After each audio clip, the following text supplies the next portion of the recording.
Olá! Hoje a gente tem algo bem curioso, né? Um documento antigo que parece quase um mapa das origens da humanidade depois de um grande evento. Ele lista povos, conexões. Exato. Estamos falando de Gênesis capítulo 10, a famosa Tábua das Nações. Isso. E a nossa ideia aqui, baseada no texto e também em alguns comentaristas, né, como Nicodemos, o Alck, é investigar o que essa lista tão antiga revela pra gente. É uma fonte singular mesmo. Nossa análise hoje vai tentar entender como esse catálogo explica a dispersão dos povos, sabe? A formação das nações, porque algumas figuras ganham destaque. Não é só uma lista de nomes, né? É um texto com várias camadas de significado teológico. Certo.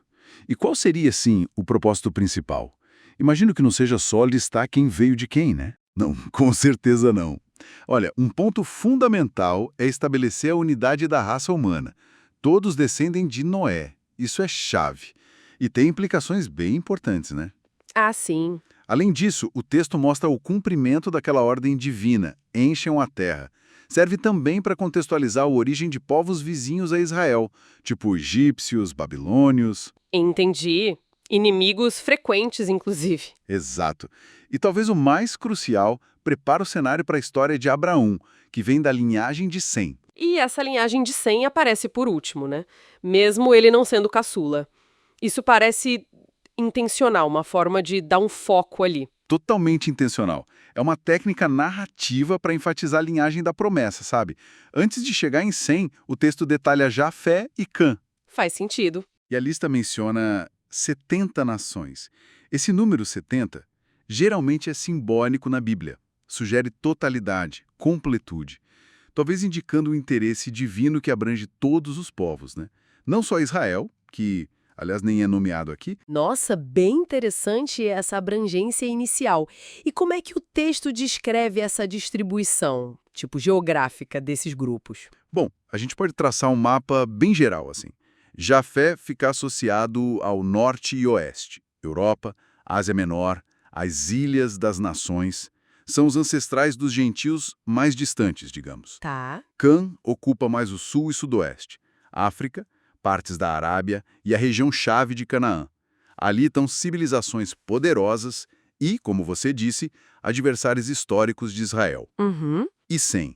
Seus descendentes se estabelecem no sudeste, Mesopotâmia, norte da Arábia, é a região da linhagem que vai levar até Abraão. Entendi. E dentro da linhagem de Cã tem uma figura que salta aos olhos, né? Nimrod. O texto diz que ele começou a ser poderoso na terra, valente caçador diante do Senhor. Como a gente interpreta isso? Nimrod ele é apresentado com uma certa ambiguidade, né? Valente caçador pode ser um elogio a alguém que limpava a terra de feras, protegia o povo, mas pode também indicar um tirano, um conquistador que usava a força para dominar. Ah, tipo a caça como pretexto para o poder. Pode ser. E a expressão diante do Senhor também gera debate. Seria sobre o olhar de Deus, talvez com aprovação, ou seria em desafio aberto a Deus? Hum. Essa interpretação de desafio ganha força quando a gente lembra que ele funda Babel, e Babel é o palco daquela rebelião da torre, em Gênesis 11. Algumas traduções antigas, como a Septuaginta, até reforçam essa ideia de desafio. E o próprio nome, Nimrod, pode significar algo como rebelaremos. Nossa! Então ele não é só uma figura histórica, ele vira quase um símbolo, né, do poder imperial centralizado, que muitas vezes vai se opor à linhagem da promessa na Bíblia. Babel, Nínive, cidades que ele fundou e que são super importantes depois. Precisamente, ele simboliza essa omissão humana por autonomia, por poder, mesmo depois do dilúvio. E muitas vezes isso entra em rota de colisão com os planos divinos, né? Enquanto a linhagem de Cã tem esse exemplo de poder, talvez rebelde, a de Sem tem um personagem com um nome muito sugestivo. Peleg. Significa divisão. Por que esse nome? Olha, a conexão mais forte que os estudiosos fazem é com o evento da Torre de Babel, que é narrado logo depois em Gênesis 11. Ah, sim. O capítulo 10 nos dá um mapa da dispersão, certo? Mas o 11 explica a causa dessa dispersão. A confusão das línguas, a divisão forçada da humanidade. Entendi. A ordem dos capítulos não é estritamente cronológica nesse ponto? Exato. Assim, Peleg nasce porque em seus dias se repartiu a terra. Essa é a frase. Provavelmente se refere a essa fragmentação lá em Babel. O evento de Babel, embora narrado depois, parece ter acontecido antes da dispersão que o capítulo 10 detalha. Essa relação entre os capítulos 10 e 11 é fascinante mesmo. Olhando para o quadro geral de Gênesis 10, então, quais são as ideias centrais que ficam? Bom, a gente pode destacar algumas coisas. Primeiro, essa tensão entre unidade e diversidade. Todo mundo tem uma origem comum em Noé, o que é uma base forte contra qualquer ideia de racismo ou superioridade racial, né? Com certeza. Mas, ao mesmo tempo, a diversidade de línguas e nações é vista como resultado de um evento posterior, um juízo divino em Babel. Apesar das ações humanas, das ambições, como as de Nimrod, a narrativa sugere que há um Deus que governa a história. Ele estabelece limites, direciona o curso das nações.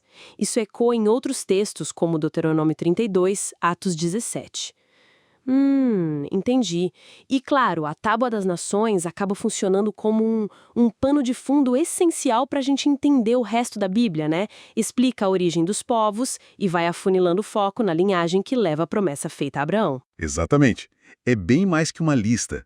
É um mapa teológico desse recomeço da humanidade, mostrando as raízes das nações e essa dinâmica constante entre o projeto humano e o propósito divino. Para a gente fechar, fica uma questão para pensar, né? Como essa visão antiga de uma humanidade que é unida na origem, mas depois se fragmenta por eventos históricos, como isso conversa com as nossas buscas hoje por identidade, por pertencimento e como ajuda a entender as conexões e os conflitos globais. É uma ótima provocação. O que essa perspectiva ancestral, que lida com unidade e divisão ao mesmo tempo, pode nos ensinar sobre os nossos próprios desafios coletivos hoje em dia? Fica aí a reflexão.